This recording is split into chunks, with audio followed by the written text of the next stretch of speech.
You want to listen to a podcast? By who? Georgia GOP Congressman Doug Collins. How is it? The greatest thing I have ever heard in my whole life. I could not believe my ears. In this house, wherever the rules are disregarded, chaos and mob rule. It has been said today, where is bravery? I'll tell you where bravery is found and courage is found. It's found in this minority who has lived through the last year of nothing but rules being broken, people being put down, questions not being answered. And this majority say, be damned with anything else. We're going to impeach and do whatever we want to do. Why? Because we won an election. I guarantee you, one day you'll be back in the minority and it ain't gonna be that fun. All right, folks, happy Valentine's Day. It is Wednesday, February 14th. I'm not Doug Collins, obviously. I'm Chip Lake. I'm guest hosting today on the Doug Collins podcast. Doug is out of the country, and so I've got the privilege of hosting today's podcast. We got a good show today. In just a minute, we're going to take a break, and then when we come back, I'm going to introduce our guest, Kip Keefer. One of the things that we're going to talk about today, it's been a busy news week. We had the Super Bowl on Sunday with a great game, overtime game with the 49ers and the Chiefs and all the news that surrounded that with Travis Kelce and Taylor Swift and the wonderful halftime show with Usher and Alicia Keys and Ludacris and Little John and Jermaine Dupri and all that stuff. We also had the impeachment of Alejandro Mayorkas yesterday. The House, after falling one vote short last week, with Steve Scalise coming back, they were able yesterday to successfully impeach Secretary Mayorkas. And then yesterday we had the special election in New York in the George Santos seat that Republicans lost. And so, a lot of those three stories have kind of been dominating the headlines over the last couple days. But there was a significant development on Monday in the Fulton County election interference case against Donald Trump. And the subsequent ruling from that hearing on Monday, I promise you, will dominate headlines the next couple days, and we'll talk about why. So stick with us. We're going to take a quick break, and we'll dive into it when we get back. Hey, folks, when you look out and you see the country and just the disarray it is, you see the Biden administration, you see the wholesale prices have just went through the roof again. Inflation is tearing us up. If you have your finances all impinged in just a few areas, if you're just in stocks and bonds and you're not diversified, I got some news for you. You need a navigator. You need somebody to help you get to where you need to go with those finances. And I can't think of anybody better to do that than my friends at Legacy Precious Metals. You need precious metals in that portfolio. You need gold and silver. And Legacy Precious Metals, the folks there, they're the navigators. They know how to deal with tough times. They know and how to look ahead and take your personal situation and make it something that can be workable for you in the long term, because that's, at the end of the day, that's the one you're most concerned about. You need to make sure that your personal finances and your retirement are secure. You need folks like Legacy Precious Metals helping you in that. They will take the time to learn you. They'll learn your finances. They'll learn where your investment goals are, and they'll help you get there. And metals and gold right now, in this kind of crazy inflation, in this kind of crazy economy with the Biden's economy, is just, you need that help. And Legacy Precious Metals is the one to do that. So give Legacy Precious Metals a call, 866-528-1903, 866-528-1903, or you can always visit them online at legacypminvestments.com, and you can download their free investor's guide. Legacy Precious Metals, they're the ones you need. They're the navigators to help you through these turbulent times. Hey, everybody, Mike Lindell and the MyPillow employees want to thank all of my listeners, the Great Doug Collins podcast listeners, for your continued support. To thank you, they're offering an overstocked clearance sale right now for the best price you ever use when you use the promo code Collins, COLLINS, and you get free shipping on the entire order. You get 50% off the MyPillow 2.0, the brand new flannel sheets that just arrived and won't last long. Get six-pack towel sets for only $29.98. And take advantage of the free shipping on larger items like mattresses and mattress toppers. 100% made here in the United States and on sale for as low as $99. Everything is on sale, from the brand new kitchen towels that have the same technology as the bath towels that actually absorb, dog beds, blankets, couch pillows, and much, much more.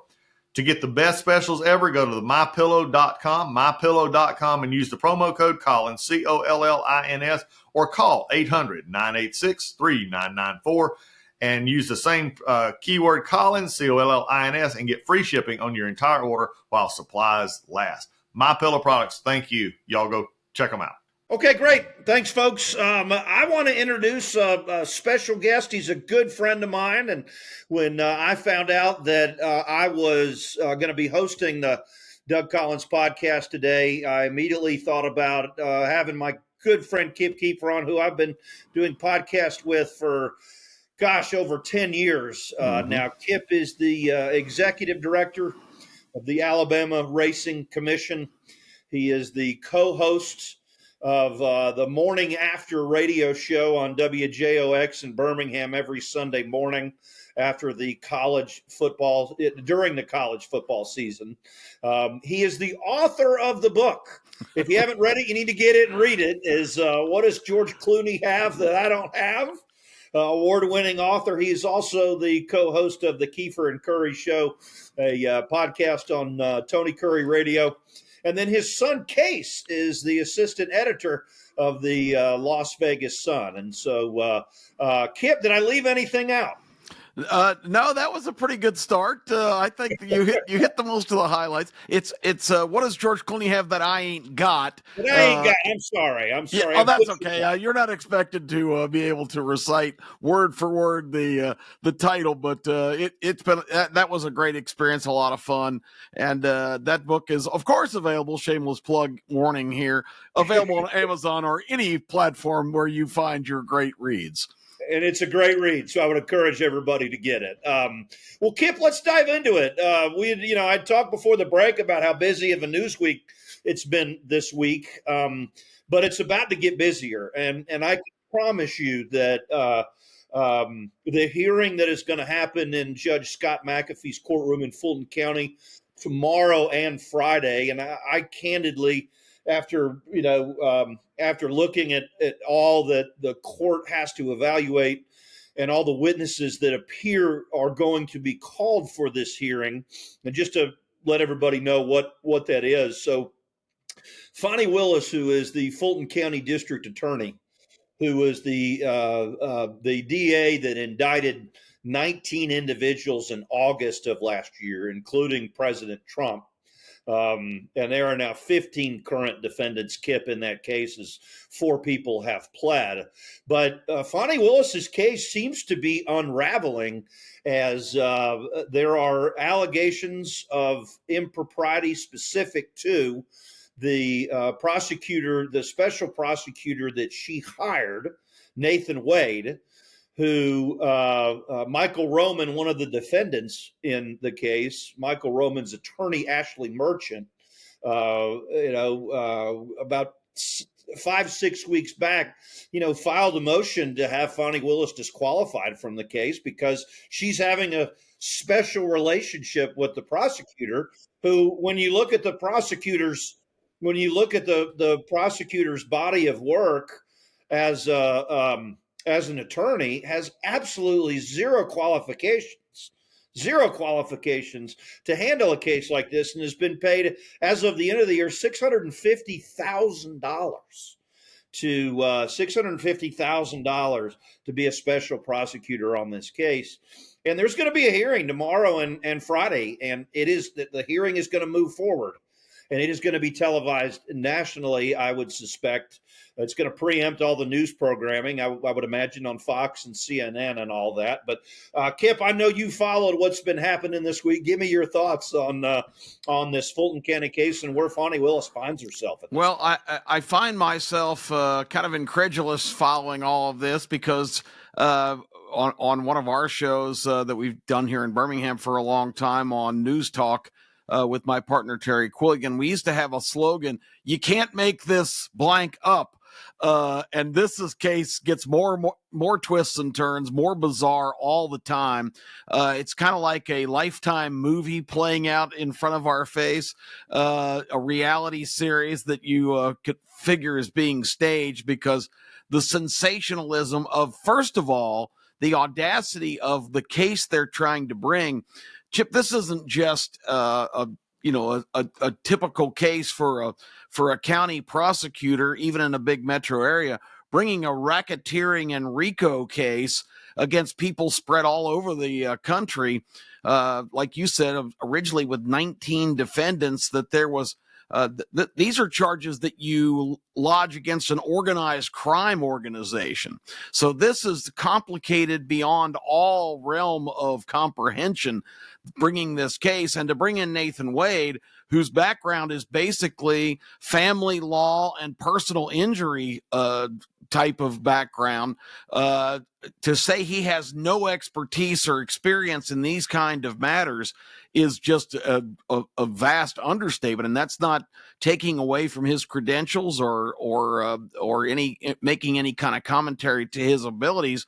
Maybe he's another Clarence Darrow. We don't know, but the background is there's hardly any justification why Nathan Wade is tabbed for this assignment.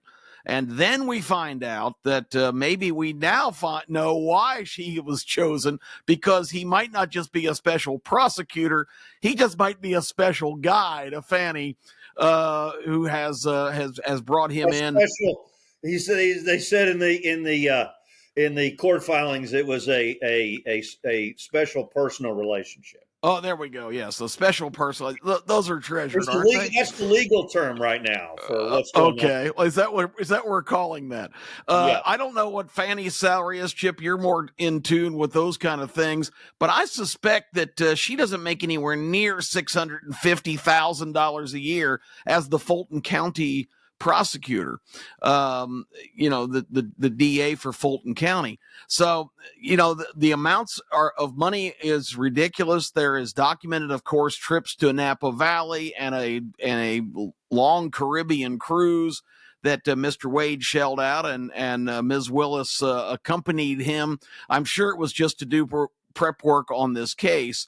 The bottom line is this is a sordid, bizarre affair that's going on, and the Judge McAfee to go ahead and decide, no, we're going to hear all this, I think is a step definitely in the wrong direction for Ms. Willis. Yeah, and I tell you, Judge McAfee said on Monday, and I'm gonna read from Josh Meyer's article in the USA Today. Josh has done a really good job of covering this case, and wrote about it on Tuesday yesterday in the USA in USAtoday.com. But McAfee said, "quote, it remains to be proven as to whether Willis derived any financial benefit from it," meaning the fees that were paid to Nathan Wade.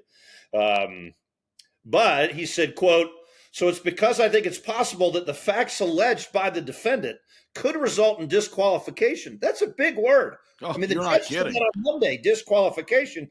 I think an evidentiary hearing must occur to establish the record on these core allegations. And then at the end of the hearing, Kip, on Monday, he said, "So just to emphasize, I think the issues at point here are whether a relationship existed, whether that relationship was romantic or non-romantic in nature," because I guess those are the two ways to characterize a relationship between the DA and the special prosecutor, whether it was romantic or non-romantic when it formed, and whether it continues. Well, I think it clearly is continuing.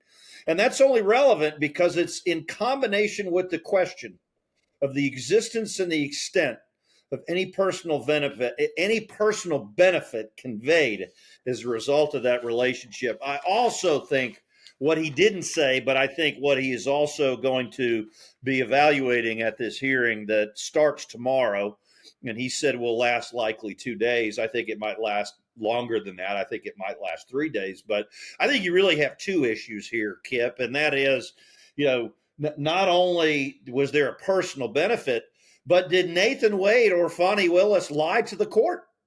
Did they lie to the court about when this relationship began? Because that's a key.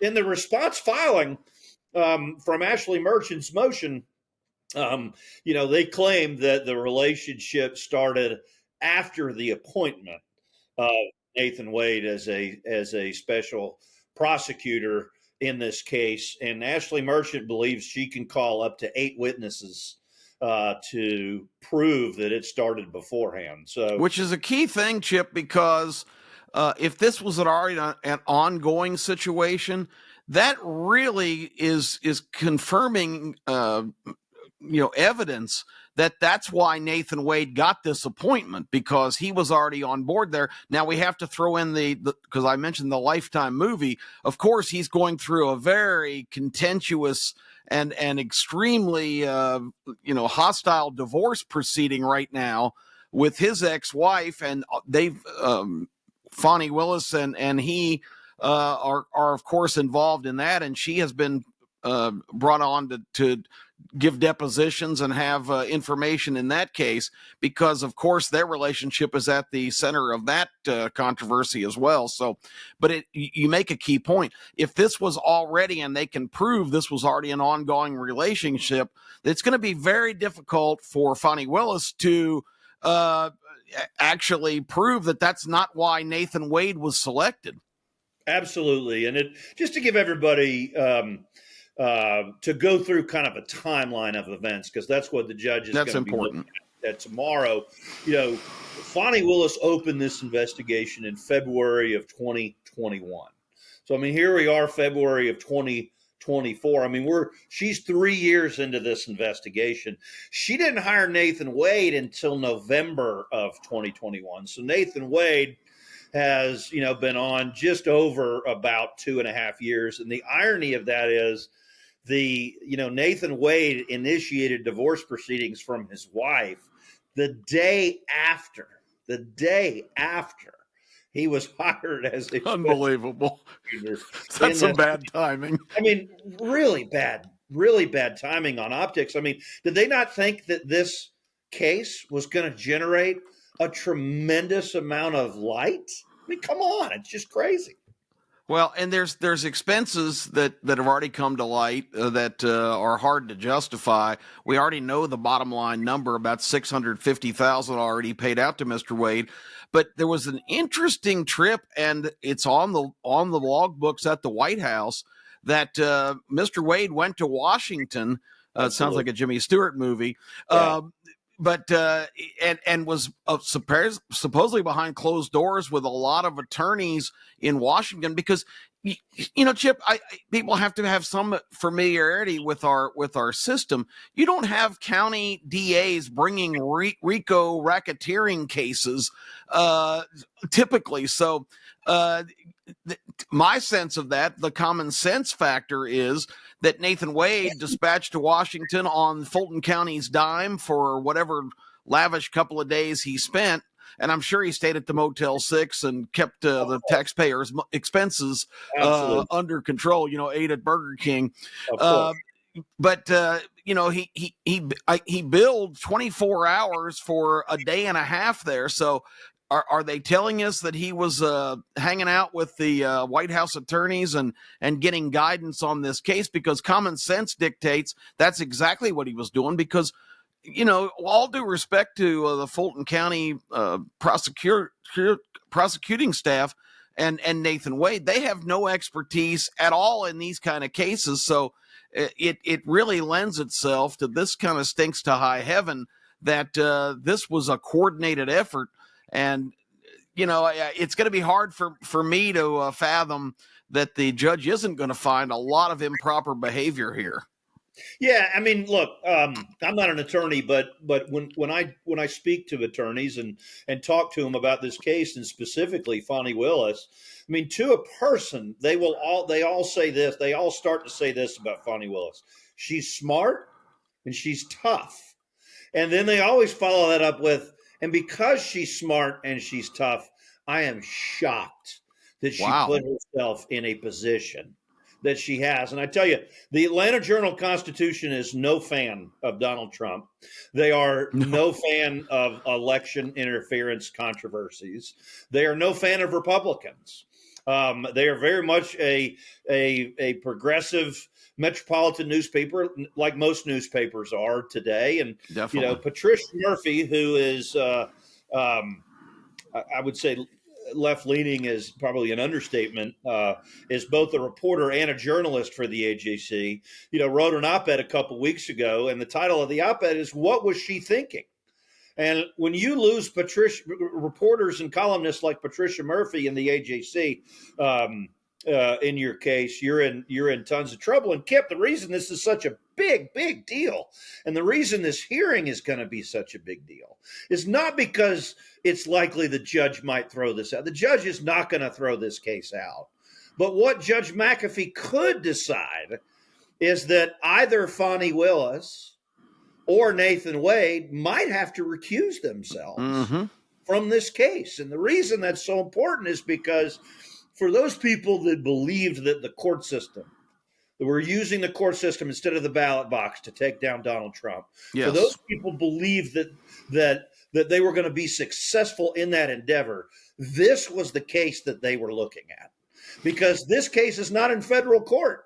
This is a state court case located in Fulton County, Georgia, and therefore Donald Trump, if he were to succeed and win the election in November against Joe Biden, he could not pardon himself. And That's correct. It looks like it's just falling apart in front of our eyes. Yeah, it does. It's really interesting, and what you just said, the fact that this is being litigated where it is an indication that was part of the strategy. And the irony is, and again, I try to stay as nonpartisan as I can in my observations, but I just what my eyes see and what my ears hear is how I form my opinions on things. This looks like just another obstacle that's being erected to completely derail the Trump train, which is on a pretty good roll right now. And the fact that this is a county prosecution, not a federal case, for just the reason you mentioned, is a lot more problematic for Trump than some of the federal cases are, where if he does become elected, he could recuse it, where he could not recuse. He could pardon himself from those particular charges. So this one stands out on its own merits. But I wonder, Chip, going back to something you said about your colleague saying that she's tough and smart, but could she also have reached the point, because something that does a lot of people in this position is they develop kind of an arrogance that they're above all of the rules and regulations and procedures and codes of conduct, that they reach a point in their career where they just think they're completely bulletproof. And, that's kind of what when you see these kind of situations and major scandals, Menendez, the New Jersey senator right now, is another one that kind of comes to mind, that you could say, how could he be so stupid? But I think you reach a point where you just think you're invincible, that you're so much such a superior. Hillary Clinton is the poster child for this. Yeah. So I think there might be some of those aspects woven into this. Well, I think there has to be, because those same people that are telling me how smart she is, and I believe, I have no reason to believe she's not a tough and smart person, right? And a smart attorney. But to your point, if she started this process 3 years ago, she lives in Fulton County. Fulton County is an overwhelmingly Democrat county. She is, was the first district attorney in the country that started an investigation of this type, of this kind, the fake electors, the election interference. And, she was helped a little bit by a recorded phone call that became public between the president and the Secretary of State, Brad Raffensperger. And so she really, I think, kind of used that as an impetus and show. So my guess is everywhere she's gone over the last 3 years, she just gets nothing from praise from progressives and Democrats and people that want to take down Donald Trump. And I think you're right, Kip. It just kind of got to her head. Megyn Kelly talked about this on her podcast yesterday, and then she went ahead and and posted about it on Twitter, and it's a good summary of what we've all talked about that kind of puts it in English for those of us that aren't lawyers. And I'm going to read a little bit of it here, and then we'll kind of wrap up this discussion, talk a little bit about the Super Bowl, and then we'll wrap up today's show. But this is from Megyn Kelly's Twitter account. She says, and this is just kind of a summary like we've been talking about, Kip. So Fani Willis and Nathan Wade argue that they should not be disqualified from prosecuting Donald Trump in Georgia because Fani Willis never received any financial benefit as a result of hiring her lover, Wade. Wade says in a sworn affidavit that expenses on their multiple lavish trips were, quote, roughly divided equally. Claiming sometimes he paid, sometimes she did. And as proof, he attaches a receipt for a pair of plane tickets she appears to have purchased. Atlanta to Miami, December 2022 to January 2023. That's one plane ticket, Kip, that she allegedly bought for him for one trip. From October of 22 to May of 23. So, we're only talking, 8 months? They allegedly took 5 trips together. That's 10 plane tickets. And the defense alleges he paid for the cruise fees, hotel fees, etc. So over 7 months, they went to the Bahamas. They went to Aruba. They went to the Bahamas again on a cruise. They went to Belize, and they went to Napa. Oh, wow. And there's evidence that they divided the expenses roughly equally. That she bought him one plane ticket. That is information I have not heard, and that is remarkable. I mean, look, and you're right, Kip. I don't know exactly what the salary of the Fulton County DA is, but I can assure you it's not $650,000 a year. Any DA will tell you that they serve as a district attorney as public service, number one. And number two, maybe to put themselves in a position to make money after they leave the office of district attorney. Nobody runs for DA thinking they can get rich, unless you hire a special prosecutor for a case, and you're that significant other to the special prosecutor. And the $650,000, Kip, that's just what the county has paid out, I believe, through November of last year. So all the fees that have been racked up in December, January, and through the first 2 weeks of February, we don't have yet. And I can imagine that they're continuing to rack up fees. So tomorrow and Friday, Kip, is the evidentiary hearing, and Ashley Merchant, who I don't know personally, but I know has a very good reputation as an attorney. She's Michael Roman's attorney. She's the one that started this with legal filings. And when she did, Kip, you got to remember, when you make a claim like that in a criminal case, much less a criminal case with this much exposure, you better have the goods. Yes. You better have the goods. And she obviously had the goods with her first filing, and she claims she has it here. So the country will get to see tomorrow and Friday exactly what that looks like. And then we won't do this podcast again until Friday, but James and I'll do the podcast on Friday, and James and I will talk about hopefully a lot of what happens tomorrow and Friday. But Kip, I'll give you the last word on what you think we're going to, on what you expect to see in Judge Scott McAfee's courtroom tomorrow and Friday. It's going to be interesting. I guess there's one kind of lingering unknown as to what witnesses we will hear from. I think that's the real drama, Chip, is Fani Willis and Nathan Wade going to be compelled to testify? That's where it really would get dramatic. If this was a Law and Order episode, that would probably be a given.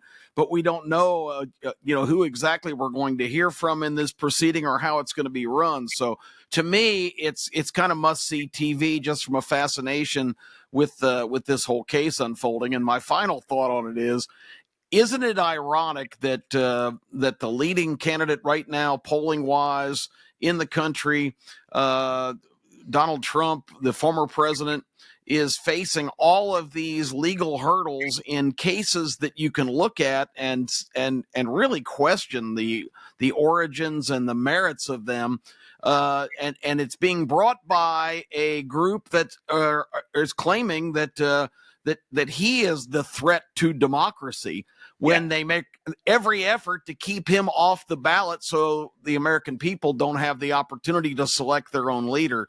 I find that highly ironic, and I'm very fascinated to see what happens moving forward.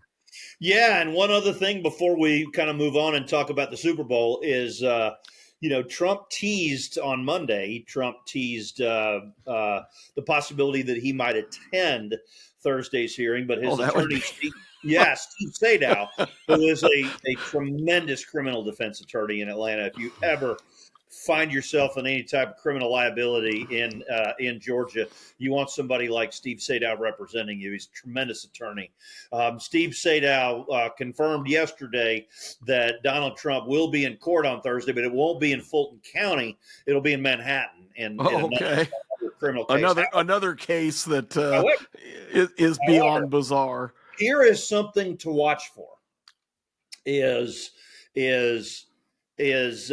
guess is motions will be made early on Thursday in the evidentiary hearing, and Judge McAfee will rule on those motions. So I don't know how much testimony we'll get to tomorrow. Mm-hmm. So if he rules that Fani, Willis, or Nathan Wade have to testify, it's most likely that they will testify not on Thursday, but on Friday. Okay. Steve Sadow did not say that Donald Trump had to be in court in Manhattan on Friday. So can you imagine the circus that would exist? Oh, my goodness, I can. Can you imagine what Atlanta traffic's going to be like on Friday? Oh, no. I'm just wondering if they're going to have a guy in a long red coat with a top hat outside the Fulton County, the ringmaster. Ladies and gentlemen, direct your attention because this chip is the ultimate three-ring circus. Oh, completely, Kip. Real quick, we got about 10 minutes left on today's show. Kip, what a Super Bowl on Sunday. Just crazy. I know your son Case had a front row seat being a assistant sports editor at the Las Vegas Sun. Tell me your kind of high level thoughts on on the eve of what was just a tremendous Super Bowl. Well, the NFL is the big winner in this game because the popularity of the league is surging now to levels that we just couldn't even imagine, especially with all the trauma that the league was undergoing, controversy of continuing the with head injuries and all the adjustments that were made. And a lot of people thought that the rule changes a couple of years ago were a little over the top, where, I mean, you couldn't even brush your index finger anywhere near the helmet of a quarterback without getting flagged 15 yards. Of course, the snide comments, they're going to be wearing skirts and there's going to be no contact whatsoever.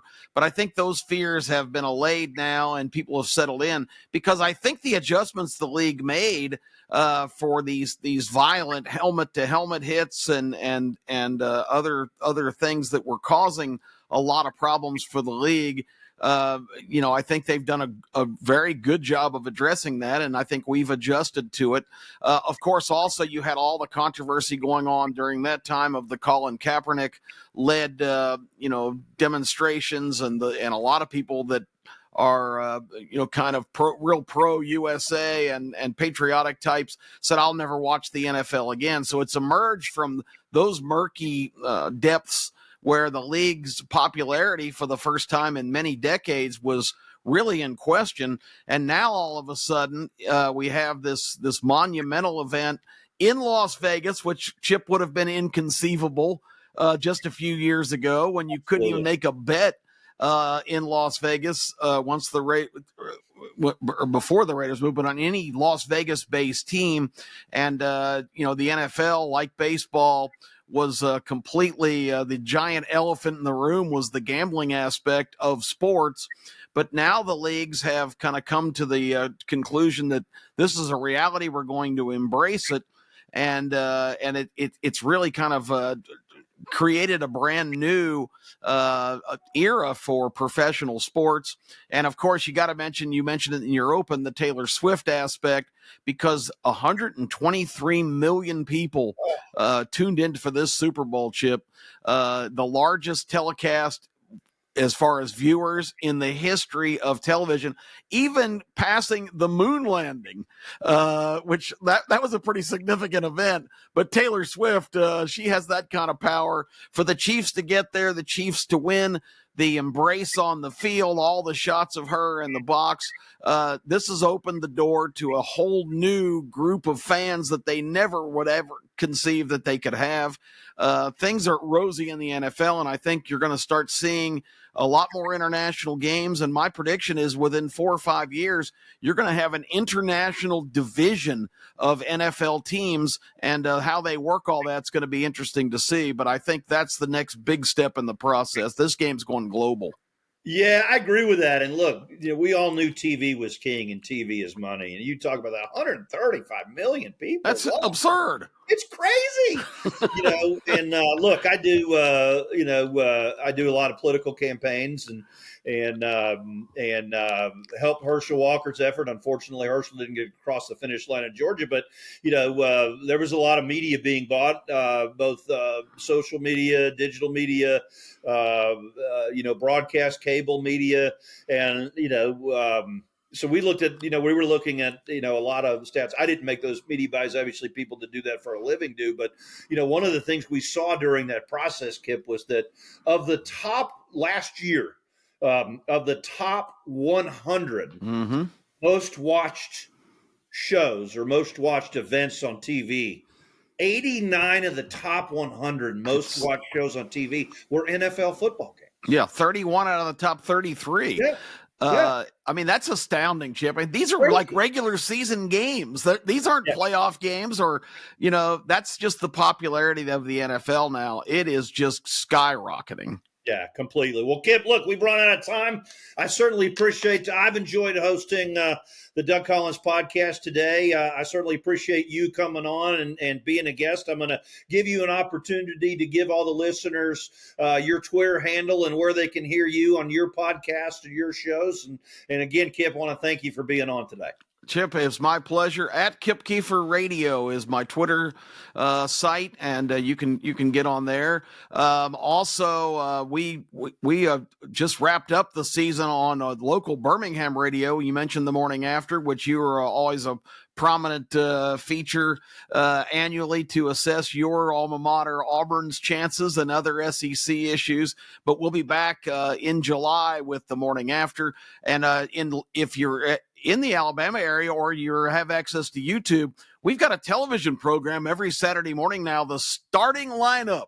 Which stars myself and Tony Curry, but we've got an outstanding cast of characters on that show, including my radio partner Terry Quillian, also Case Keefer from Las Vegas, who you've mentioned, who he's on top of the world right now in the mega capital of sports. All of a sudden, Las Vegas, and the other member of our team, a lot of people, the very popular SEC football show, the Paul Feinbaum show. We have the legend from that show who makes an appearance every week, and he's a rock star in his own right with awesome. The Tide forecast and his SEC rantings. So we've got a great show. So check us out on the Keefer and Curry Starting Lineup YouTube page, and you can catch our episode every week. Well, Kip, thanks again for being on. We appreciate everybody listening in. Happy Valentine's Day. And it was a pleasure hosting the Doug Collins podcast. Tune in on Friday. Doug will still be out on Friday, but James and I will be here, and we'll talk about Friday's finest, everything going on. We're going to talk. We're going to look in the rearview mirror instead of in the front of the car, and talk about what happens in Fulton County Court tomorrow, and then it'll be going on as we do the show on Friday too. But thanks everybody for joining.